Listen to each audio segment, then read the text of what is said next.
Hey, the purpose of this video is to show in detail what I did in building a customized bed platform for a Sprinter van 170 length. So you can see here you've got your different components. I used a mixture of steel and aluminum for the framing. First thing I did was put in this green strip that you see here. This is actually steel.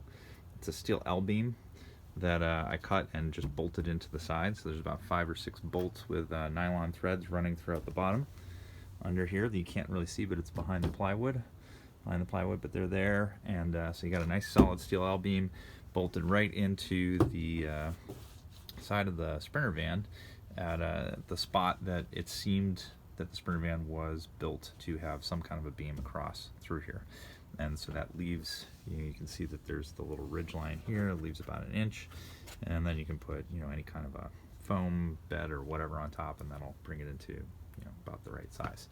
And so started off with this, and then built out these components. I've got 5 of them, and they're a mixture of steel and aluminum. And one of the things that I learned in hindsight was that I probably could have just gone all aluminum. The other thing I did was that I used brackets here, metal screws that are self-tapping, and they just drill right through. And then all these braces. The other thing I figured out was that if I did aluminum, I probably could have just, welded or soldered them all together with a couple of blow torches and, the aluminum rods you can pick up at Harbor Freight for 15 bucks. So I could have gotten a couple of those and probably just, soldered the whole thing together. But live and learn, right? I put the steel on the edges so that I could, really bear a maximum amount of weight, because I was thinking I'd be crawling in and out of the bed, and that would be an extra weight load that I'd have to deal with. And, I think in hindsight, having been on this thing for a while, I think I probably just could have done aluminum all the way. So there are multiple. You can see under here there are multiple, they're all numbered, there's multiple pieces, and so each, from side to side, each aluminum piece also has a steel piece with it. And the end cap on the very end, far end, number 5 over there, is steel on both pieces. And I did that because that's probably the point at which I would be entering the bed most often. And then on the sides, to keep these in place, the rest of the time I've got a couple of little cottering pins and holes. So they look like this, with a little round thing that pops out, and that's all it takes to keep these things in place. And then it was just a very thin 1/4 inch piece of plywood and some soft carpeting from Home Depot or Lowe's.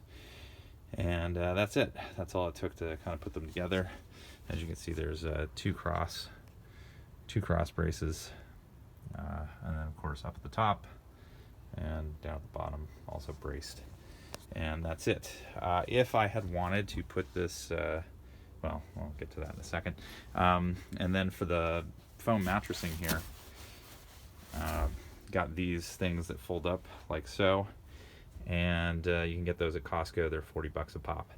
So all in, the bed cost, the framing, the metal, all this stuff, and the framing, and there's all 5 components, and the steel L-beams and all the rest of it, screws, nuts, bolts, cost somewhere around $300, I'm gonna say, plus the foam mattress things at 40 bucks each. So by the time I'm done, all in, close to $400 for the bed, and that's about as cheap as it gets as far as I can tell.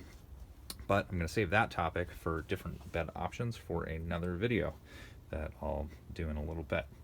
But that's it for this one.